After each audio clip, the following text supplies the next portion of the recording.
कबीरदास जी का कोई मस्त दोहा सुनाइए जिससे मन प्रसन्न हो जाए, और थोड़ा उसकी व्याख्या भी अपने शब्दों में कीजिए।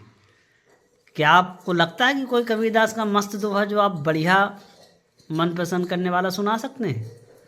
देखिए, कबीरदास जी हमें बहुत पसंद है, जी। वो हमें बहुत प्रिय है। अच्छा अच्छा।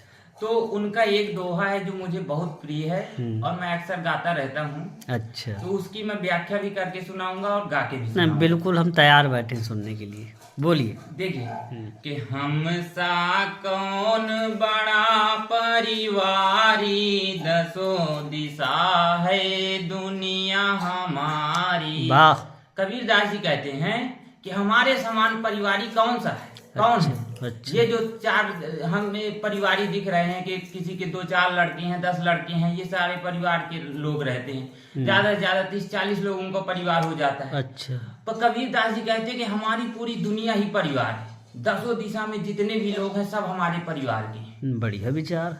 कहते हैं सत्य पिता है, धर्म है भ्राता, लज्जा है महतारी। वाह।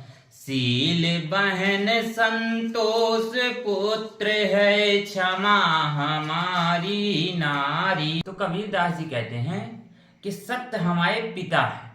कबीरदास जी सत्य को अपने पिता के समान मानते हैं। और कहते हैं कि धर्म, धर्म हमारा भ्राता है। अच्छा, भाई। भाई, भ्राता माने भाई। भाई। तो कहते हैं कि हमारा जो धर्म है भ्राता के समान है, हमारे साथ चलता रहता है, हम उसके साथ चलते हैं और पिता की आज्ञा मानते हैं। अच्छा। मतलब सत्य की सर्वोपरि है जी। और लज्जा है महतारी। हाँ। कहते हैं कि लज्जा हमारी महतारी है। जी। शील बहन संतोष पुत्र है। हाँ। कहते हैं कि जो हमारी शील है, संतोष है, ये हमारे बहन और पुत्र के समान है। जी। और क्षमा हमारी नारी, कि हमारे जैसे नारी रहती है किसी भी पति के साथ, तो उसी तरह क्षमा हमारे साथ रहती है। तो हम किसी को भी क्षमा कर देते हैं अगर किसी ने कुछ गलती की। जी। फिर कहते हैं कि आशा सासूत्र सा है सारी, लोभ मोह ससुरारी। अहंकार हैं ससुर हमारे, सो सबके अधिकारी। कबीरदास जी कहते हैं कि आशा सासु, आशा जो है हमारी सास के समान है। जैसे हमें आशा लगी रहती है कि ये मिल जाए, ये मिल जाए, ये मिल जाए, तो बहुत सारी आशाएं हम करते रहते हैं। तो कबीरदास जी कहते हैं कि आशा को ज्यादा भाव मत दो। अच्छा। सास के समान रखो। जी जी। जैसे सास हमारी होती है कि हम ज्यादा भाव नहीं देते हैं, कि उससे कभी कभार मुलाकात होती है जब कभी गए, तो इसी तरह आशा आती है जाती है, आती है जाती है, ज्यादा भाव नहीं देना। त्रसा है सारी, कहते हैं कि त्रसा जो है वो सारी के समान है। जी। हमने देखा होगा कि जब हम सारी को ज्यादा भाव देने लगते हैं कि सारी आई तो हम उसके लिए खाना लाते हैं, बड़ा ये बनवा दे, ये बनवा दे, घुमाने ले चलते हैं, तो ये सारा सब सिस्टम करते हैं। तो जो हमारी नारी है तो वो थोड़ा रुष्ट होती है कि बताओ हमें नहीं करते हैं, जब सारी आती है तो ये बहुत लोग वो करते हैं। त्रसा का मतलब तृष्णा हुआ। त्रसा मतलब तृष्णा। अच्छा। तो इसी तरह कहते हैं कि उससे ज्यादा मतलब ना रखिए, नहीं तो हमारी जो क्षमा नारी है, क्षमा को नारी बताया है ना, तो वो रुष्ट हो जाएगी। तृष्णा आएगी तो क्षमा रुष्ट हो जाएगी।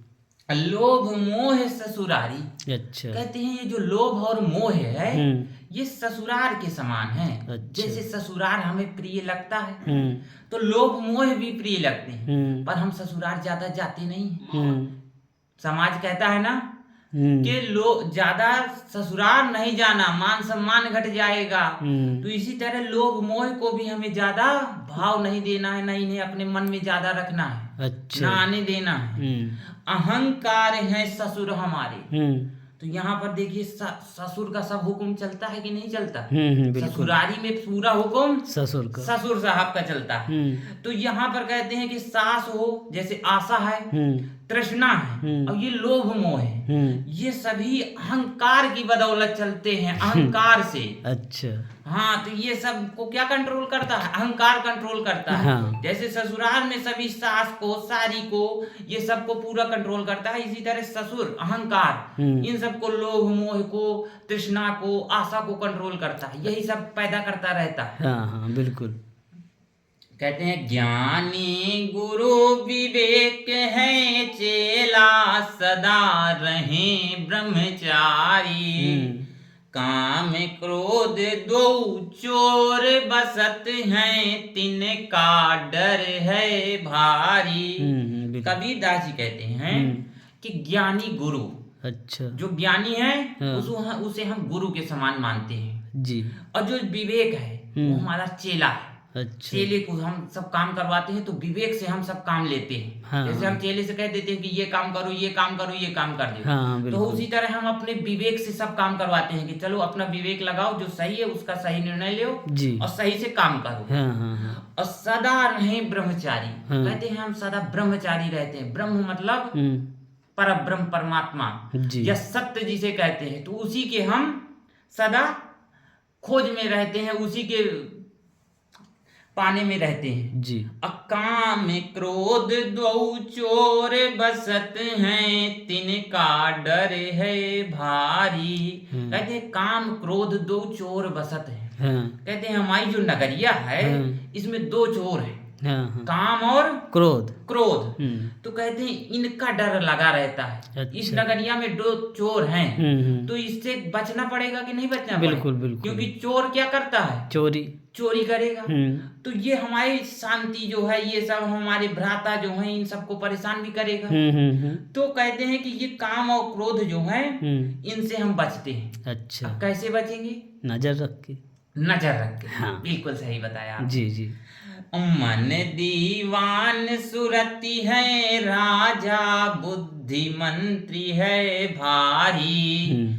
सत्य धर्म की बसे नगरिया, कहाँ कबीर पुकारी। कहते हैं मन जो है हमारा दीवान की तरीके है। अच्छा, जैसे दीवान जो होता है, दीवान क्या करता है? वसूली करता है खेतों की। जैसे कबीरदास जी किस समय के हैं? अकबर के समय के। हाँ, तो दीवान थे उस समय दीवानी चलती थी कि यहाँ का दीवान ये है, यहाँ का दीवान ये है, तो वो दीवानी वसूल करते थे और सब देख रेख भी करते थे, कर वसूलते थे। हाँ, तो मन भी हमारा इसी तरह सब काम को देख रेख करता है कि अच्छा ये कैसे काम कर रहा है, ये कैसे काम कर रहा है, और उनकी वसूली करता है। और सुरति है राजा, हमारी सुरति जो है वो राजा है।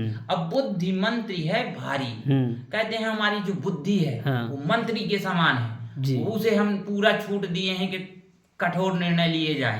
तो बुद्धि से हम पूरा परखते हैं फिर उस पर निर्णय लेते हैं। बुद्धि ही सब कुछ है। बुद्धि और विवेक से हम पूरा काम करवाते हैं। विवेक हमारा चेला हो गया और बुद्धि हमारी मंत्री के समान है। तो मंत्री से भी राजा काम लेता है और चेला से भी काम लेता है। तो इन दोनों को हम काम पे लगाए रहते हैं। बढ़िया। सत्य धर्म की बसे नगरिया, कहाँ कबीर पुकारी। तो कहते हैं ये हमारी जो नगरिया है सत्य धर्म की, ऐसी ही नगरिया है, यहाँ पर कबीरदास जी निवास करते हैं। वाह जी, धन्यवाद जी।